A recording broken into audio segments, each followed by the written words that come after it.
Yaorana et bienvenue dans Manava. La fonction publique, certains rêvent d'y faire carrière. Comment intégrer cette administration indispensable au bon fonctionnement du pays? Pour en parler, nous recevons aujourd'hui Marine Noguier, directrice de la Direction générale des ressources humaines, la DGRH, Yaorana Marine. Yorana. Johanna Crofrogier, chef de section à la gestion prévisionnelle des emplois, des effectifs et des compétences, la GPEC. Yaorana Johanna. Yorana. Et Lucien Lee, chef de service au SAS, Service Accueil et Sécurité. Yaorana et Lucien. Yorana Stéphane. Janice, Yaorana, Yorana Stéphane. tu nous définis ce qu'est la fonction publique. C'est cela Stéphane. L'expression fonction publique désigne l'ensemble des personnes qui occupent des emplois civils de l'État, des collectivités territoriales, des établissements publics hospitaliers ou d'établissements ayant une mission de service public. Dans le langage juridique, la fonction publique désigne l'ensemble des agents ayant le statut de fonctionnaire. En France, on distingue trois grandes fonctions publiques. La fonction publique de l'État, la fonction publique territoriale, donc les communes, les départements, les régions et les établissements publics, et enfin la fonction publique hospitalière. La fonction publique de la Polynésie est une fonction territoriale dont le statut a été adopté le 14 décembre 1995 par l'Assemblée de Polynésie. Elle emploie plus de 5000 agents dans ses services et environ 2500 dans ses 14 établissements publics administratifs. Au total, c'est donc plus de 8000 agents émargeant au budget public de la collectivité. Marine, on ouvre les questions avec toi. La fonction publique a longtemps été un idéal en Polynésie. Pourquoi selon vous? Alors, la fonction publique, en effet, a pendant longtemps été très attractive. On l'explique principalement pour trois raisons. Déjà, la stabilité de l'emploi, hein, qui reste vrai aujourd'hui. Ensuite, un niveau de rémunération qu'on va percevoir sur 12 mois sans interruption de salaire, qui une époque était très attractive. On pourra en reparler aujourd'hui. Et le troisième élément qui est le plus important pour nous et sur lequel on travaille beaucoup aujourd'hui, c'est l'intérêt de servir notre pays. En fait, donc quand on rejoint la fonction publique, on décide de se mettre au service de la Polynésie française. Voilà. Ça, c'est le genre de discours d'explication que vous allez faire à des jeunes gens qui veulent postuler? Oui, en fait, une de nos grandes actions dans notre stratégie ressources humaines, c'est ce qui s'appelle d'un point de vue RH, travailler sur l'image employeur. C'est tout simplement comment donner envie aux jeunes Polynésiens de nous rejoindre, mais de nous rejoindre pour les bonnes raisons. Donc peut-être moins pour la stabilité de l'emploi et pour le salaire, mais surtout plus parce qu'ils ont envie de se mettre au service d'un pays, ils ont envie de relever des défis et on en a vraiment besoin. Donc le message, il est passé vraiment à tous ces jeunes qui se disent ah ben en fait la fonction publique ça peut être dynamique, ça peut être intéressant en termes d'évolution de carrière. En plus je sers mon pays, donc pourquoi pas rejoindre la fonction publique. Il faut réussir à les motiver dans les deux sens, à la fois pour le fait que ça soit un service et aussi pour le fait qu'ils vont pouvoir faire avancer le pays. Oui, Si tout à simplement. fait. Ouais. Johanna, toi, tu es entrée dans la fonction publique parce que, justement, pour les raisons que vient d'évoquer Marine, motivation, tu t'es dit, j'ai des choses à faire? En partie, en fait, déjà dans ma jeunesse, j'étais animatrice de colonie, donc j'aimais encadrer les jeunes, être avec eux, je me sentais utile. Et c'est vrai que quand les concours de la fonction publique se sont ouverts, donc naturellement, je me suis orientée vers la fonction publique avec la dominante de l'éducation. D'ailleurs, j'ai commencé ma carrière au sein des services de l'éducation, au transport scolaire. Et donc, j'étais utile à ça. Pour moi, en fait, je veillais à ce que des enfants aillent à l'école, au collège, au lycée, et puis qu'ils travaillent pour avoir leur diplôme et donc faire le métier qu'ils souhaitent. Johanna, tu as intégré la GPEC. Tu peux nous expliquer ce que c'est que la GPEC, justement? Voilà. Donc, comme vous l'avez bien introduit, hein, la fonction publique, c'est 5000 agents. Ce sont des ressources humaines. Donc, au sein de la GPEC, nous veillons à mettre en place des dispositifs de recrutement pour justement s'assurer qu'on ait les ressources humaines nécessaires pour exécuter nos missions de service public. Et nous veillons également à ce que ces mêmes ressources reçoivent, maintiennent en tout cas leur niveau de compétence ou augmentent leur niveau de compétence par la formation. Donc la section GPEC de la DGRH, c'est 3 cellules. La cellule recrutement, la cellule formation, mais également la cellule gestion des carrières de nos agents. C'est assez large. Donc, ça veut dire que vous travaillez en étroite collaboration, j'imagine, Marine et Johanna. Et est-ce que qui fait appel à vous? Est-ce que c'est vous qui avez un tableau et vous dites, OK, il faut que j'aille voir telle personne? Ou est-ce que des chefs de service vont vous demander de venir peut-être jauger et je ne sais pas si c'est le bon terme, mais en tout cas, voir quel est le niveau et peut-être faire évoluer les choses? Oui, ben, dans notre jargon, en fait, on est la DGRH, on est ce qu'on appelle un service support aux autres services de l'administration D'accord. de la Polynésie et également pour les établissements. Donc, le plan de recrutement et la définition des postes ou des compétences à recruter sont définis avec les chefs de service. D'accord. Lucien, toi, tu es au service accueil et sécurité. Tu es entré dans ce service il y a combien d'années et tu y fais quoi? Alors, je suis entré donc dans ce service le 15 décembre 2020. Donc d'ici quelques jours, j'aurai fait 2 ans. Je dirais que j'ai rejoint ce service à partir du troisième point donc, qui a été évoqué par Marine, c'est servir le pays. Avant de rejoindre le service, donc pendant 37 ans, donc j'ai servi non seulement le Fénois, mais aussi la France, et pendant lesquels donc j'ai acquis un certain nombre de Une compétences et certaine, voilà. d'expériences que j'ai souhaité en fait partager et continuer donc à partager en fait avec les administrés ou les agents de la fonction publique. Je suis effectivement content d'avoir rejoint l'administration donc de notre Fénois. Oui, c'est quelque chose qui t'a motivé. Tu t'es dit, je vais prendre, donc sur ce que disait Marine, tu as pris tes compétences et tu t'es dit, je peux être utile pour mon pays. Oui, c'est tout Donc à ça, fait c'est ça. très bien. Et- Le SAS, qu'est-ce que vous faites en particulier? Donc c'est le protocole, sécurité, l'accueil.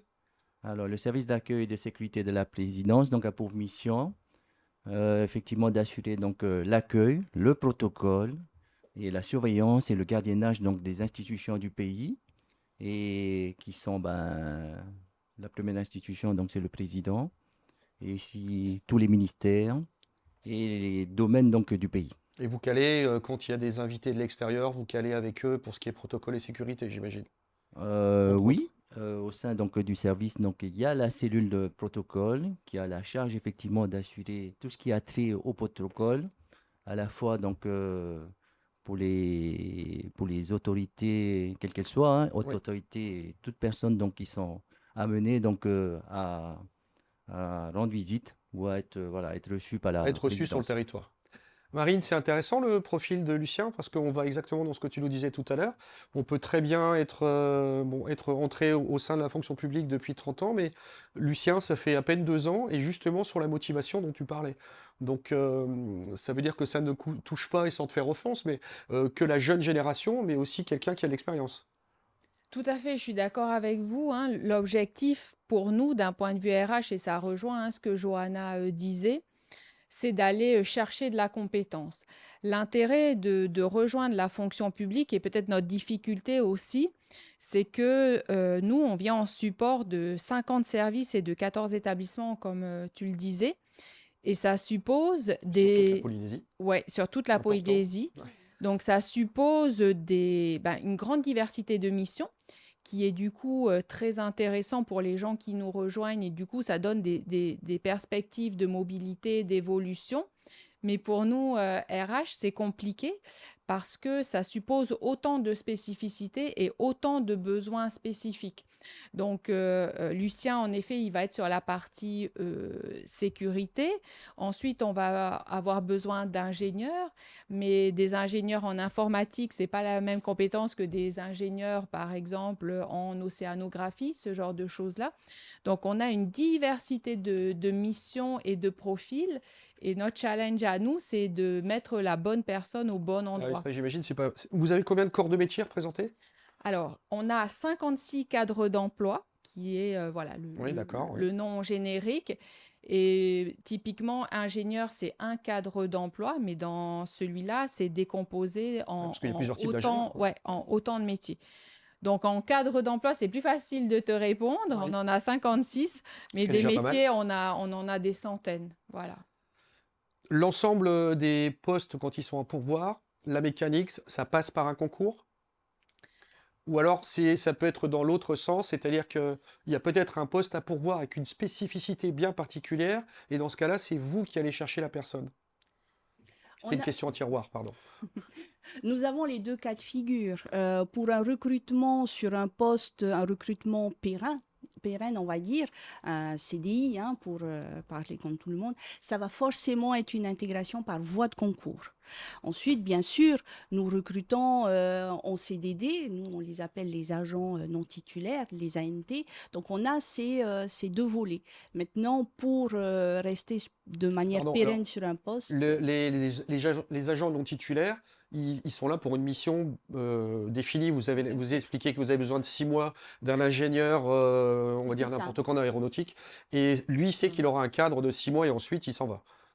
Ou alors, si vous avez besoin de lui plus longtemps, il va pouvoir intégrer la fonction publique? Mm, Pas par, c'est forcément par voie de concours. Voilà, c'est toujours par voie de concours. C'est par voie de concours. Mais les besoins, ils sont très diversifiés. Donc, sur les CDD, on peut aller jusqu'à 8 ans si la personne, elle est recrutée pour travailler sur un projet spécifique. Il y a différents cas hein, de CDD, mais pour rejoindre Johanna, c'est vrai que être fonctionnaire de façon pérenne, c'est forcément le concours. Oui, ça, c'est la voie Ouais, classique. ouais. Oui. Très bien. On fait une petite pause et on se retrouve dans un instant.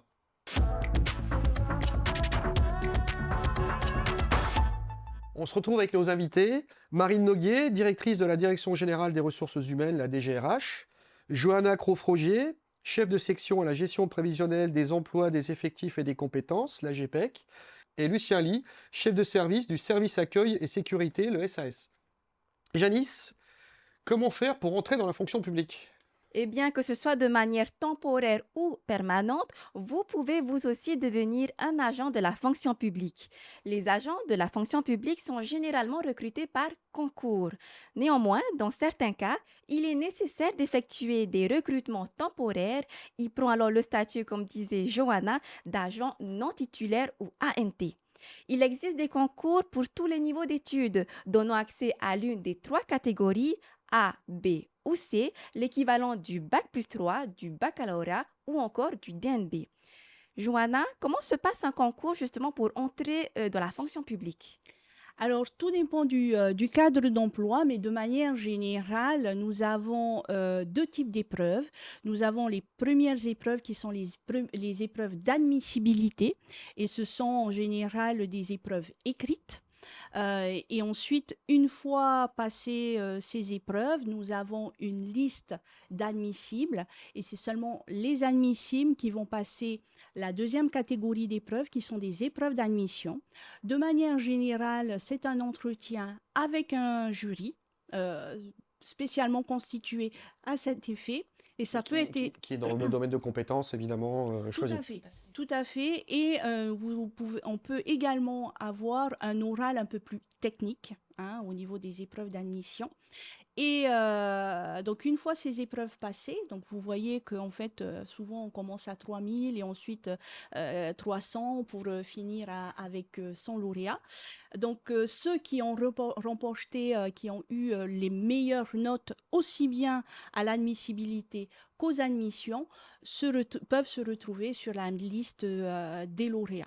Donc, ce sont les meilleurs, en fait, qui sont retenus. Alors très bien, une fois que cette liste, on a les 100 personnes qui ont passé les différents cuts et qui arrivent et qui vont devenir donc fonctionnaires, Voilà. ils vont être dispatchés en fonction de leur île d'origine, de leurs demandes ou de Non, vos du tout, besoins. du tout. C'est en fonction, bien sûr, des besoins de l'administration. Dès l'ouverture d'un concours, des postes sont identifiés, les affectations sont identifiées, les métiers également sont identifiés et les modalités de recrutement nous permettent en fait d'affiner le recrutement. Mais voilà, si c'est Voilà. un jeune homme qui habite aux Marquises, on va éviter. S'il y a un poste aux Marquises, on va peut-être le favoriser. Ça fonctionne, ça ou pas? Non, on ne favorise pas. En fait, Vas-y. on a un principe très clair qui est premier arrivé, premier servi. Donc, le premier peut choisir son Voilà, affectation. Voilà. d'accord. Tout à fait. Meilleure note, choisie sur l'affectation, centième note aura le dernier poste. Voilà. Par C'est contre, ce ça. qu'on a mis en place très récemment, et on estime que c'est absolument nécessaire, c'est on a mis en place ce qu'on appelle un speed dating ou un job dating. C'est donc en amont des affectations, parce que parfois il peut y avoir des centaines de postes. On propose aux lauréats et aux chefs de service de pouvoir se rencontrer, d'échanger sur les besoins. Et du coup, l'idée, c'est d'aller au-delà d'un papier et d'une fiche de poste et d'aller vraiment Dans l'humain, creuser sur... comprendre. voilà. Et ça, du coup, on l'organise en amont des forums d'affectation. Et ensuite, nos lauréats, un peu comme sur l'image là, choisissent par ordre de mérite. Voilà. La notion de compétence, c'est-à-dire est-ce qu'un jeune homme, on parlait du DNB, un jeune homme ou une jeune femme qui aurait juste le DNB mais qui a de l'expérience, est-ce qu'il peut aussi venir se présenter ou ça peut être trop compliqué, il faut avoir des diplômes plus évolués? En fait, ça dépend du poste et ça dépend de la catégorie. Donc, s'il y a un poste positionné en catégorie C, on va recruter à partir du niveau DNB. Donc, ça veut dire que le poste est proportionné aux compétences attendues. Donc, ensuite, il y a quand même le travail de sélection et le concours qui fait son œuvre, mais on recrute des Oui, l'idée, gens c'est que ça peut au être très niveau... ouvert. Oui, Et oui, en oui. interne, ensuite, comment est-ce qu'on peut progresser?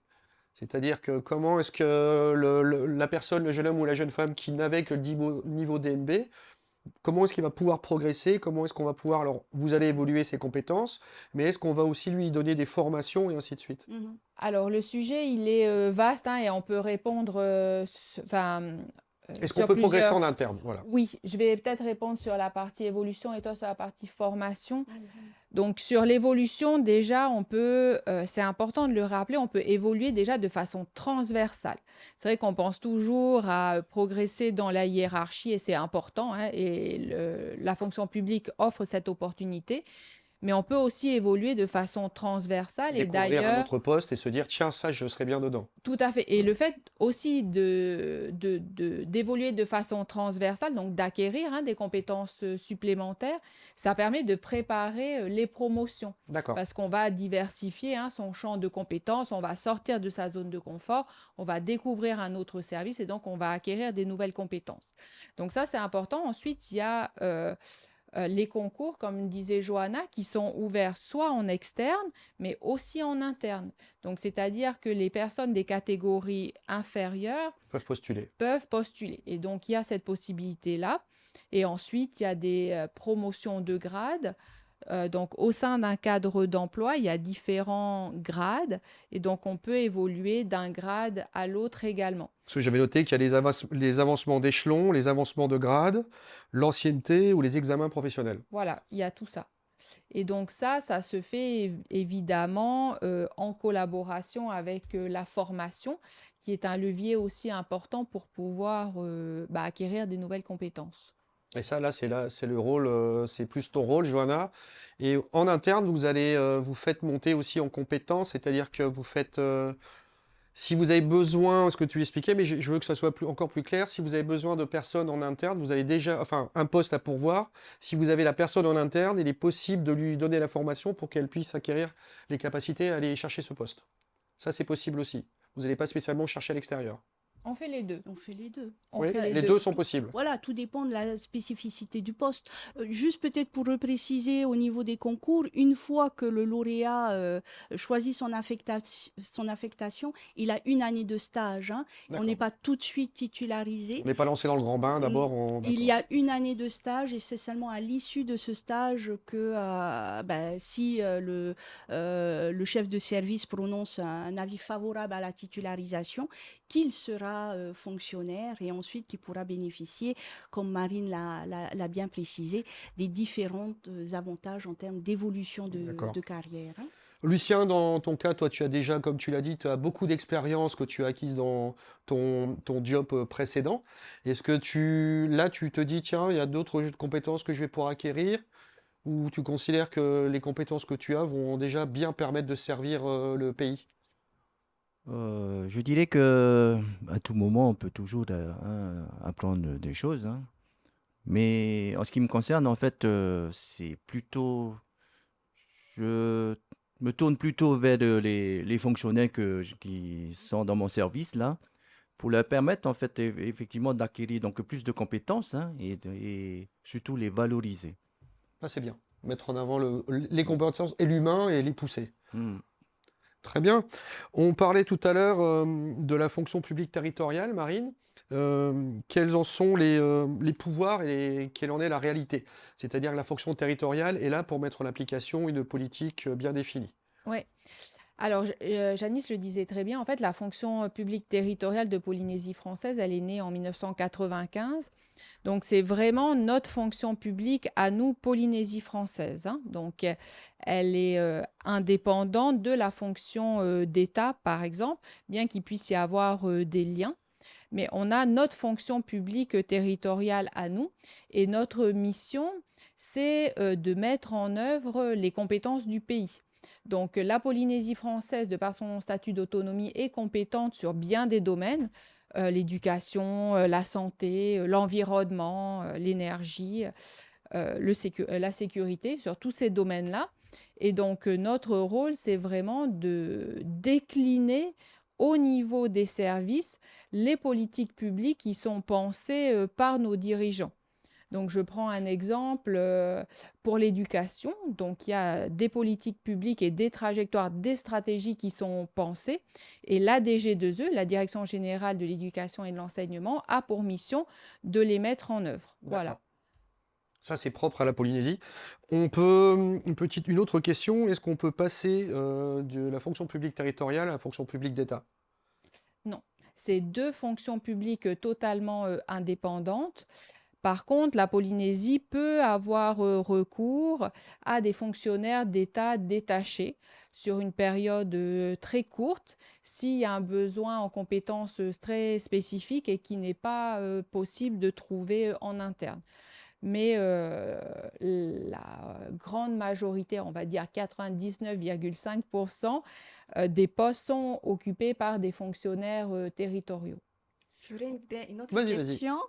Comment fait-on pour connaître justement la sortie des concours ou existe-t-il des newsletters pour pouvoir s'inscrire et recevoir justement ces informations en temps voulu? Alors ça fait partie de nos grandes priorités à Johanna et à moi. C'est vraiment de donner accès à l'information et de la façon la plus claire possible. Donc, on a refait notre site web, on a une page Facebook et on a une page LinkedIn aussi. Donc, à chaque fois qu'on sort un concours, à chaque fois qu'on publie des résultats de concours, toutes les informations sont publiées via ces trois canaux-là. Et pour Voilà. annoncer le concours, je crois que vous avez l'obligation de passer par le JOPEF, Super. Oui, Tout à oui, fait. oui, de tout toute à fait. façon. Tout à Oui. fait. Et d'ailleurs, le programme de concours 2023 est déjà accessible sur notre site depuis le mois d'août 2022. Donc ça permet aux futures personnes de se préparer. Tout à fait. On a une méthode particulière pour se préparer avant les concours? Ah oui, déjà, il faut se mettre en condition. Donc, un conseil, effectivement, à ceux qui nous écoutent. Se préparer à un concours, c'est pas se préparer à un diplôme. Il ne suffit pas d'avoir une moyenne. Il faut avoir les meilleurs résultats possibles. Donc, il faut faire des recherches. Je préconise qu'ils fassent des recherches, qu'ils trouvent des annales, qu'ils s'exercent à composer puisque là, c'est des compositions souvent, hein, au niveau des épreuves d'admissibilité, qui sont timées. Donc, il faut composer en 3 heures, 4 heures sur un sujet d'ordre général. Donc, voilà, il faut se préparer. Donc, il faut une bonne préparation et ne pas aller, je dirais, la fleur à l'oreille à un concours. Bon, ça peut être joli aussi. Ça peut être joli. Culture générale ou culture bien particulière sur le concours? Les deux sont importantes? Ouais, dans tous les cas, hein, on va chercher des personnes qui vont rejoindre la fonction publique, donc qui connaissent le mode de fonctionnement de notre pays, des institutions, qui sont un peu en prise avec l'actualité, nos problématiques. Et donc ça fait partie aussi des compétences qu'on va rechercher. C'est des personnes qui sont dotées de curiosité intellectuelle, donc qui sont capables de se renseigner, d'aller chercher l'information et qui viennent aussi avec une nouvelle fois avec une réelle motivation. Une question, mais alors, et je promets qu'il n'y a absolument rien de politique. Est-ce qu'une personne qui arrive sur le territoire, qui est là depuis quelques mois et qui a un diplôme, peut prétendre à passer le concours ou il faut être sur le territoire depuis un petit moment? En termes, c'est pour essayer de protéger un petit peu la notion d'emplois locaux. Alors, la loi du pays qui est sortie récemment ne concerne pas la fonction publique, ça c'est d'un point de vue purement réglementaire. C'est plus pour le privé? Voilà, mais quoi qu'il en soit, dans les faits, nous, on va chercher à encourager les candidatures locales. Ce qui Nous, est dans normal. dans notre cible, c'est vraiment les jeunes diplômés ou les moins jeunes diplômés, mais vraiment Les forces locaux. vives polynésiennes. Tout à fait, pour la simple et bonne raison qu'on veut retenir des compétences de façon pérenne et qu'à partir du moment où notre pays est capable de fabriquer des compétences, hein, puisque une nouvelle fois, l'éducation, ça fait partie de nos compétences, et ben, l'idée, c'est de garder chez nous ces compétences-là. Donc, c'est vrai qu'il arrive qu'on manque d'expertise sur certains sujets, où là, il faut reconnaître qu'on doit diversifier nos recherches. Mais la Mais priorité, on en tend de plus en effet, plus est à faire en donnée sorte que tout ça à soit fait. des postes polynésiens pour des Polynésiens, ce qui est Tout à tout à fait. fait normal. Tout à Voilà. fait. Et de toute façon, nos Polynésiens ont largement les compétences Tout à fait. et Ouais, les ouais. diplômes qu'il Tout à faut fait. pour travailler pour leur pays. Eh bien, on va conclure sur cette note positive. Marine, Johanna et Lucien, merci d'avoir accepté notre invitation. On a été ravis de vous accueillir et puis j'espère qu'on a pu expliquer 2, 3 petites choses sur la fonction publique et peut-être générer des vocations. Ouais. Pourquoi Ben, pas? On merci à espère. vous. Merci à Merci, vous. merci beaucoup. Janice, quel est le programme TV sur TNTV ce soir? Alors ce soir sur TNTV, retrouvez à 19h votre magazine de 0 à 100 km, à 19h30 l'épisode 5 de Ohipamet Ei et enfin à 20h25 le meilleur des pâtissiers avec un retour à l'enfance. Merci Janice. Bonne fin de journée sur TNTV et à demain.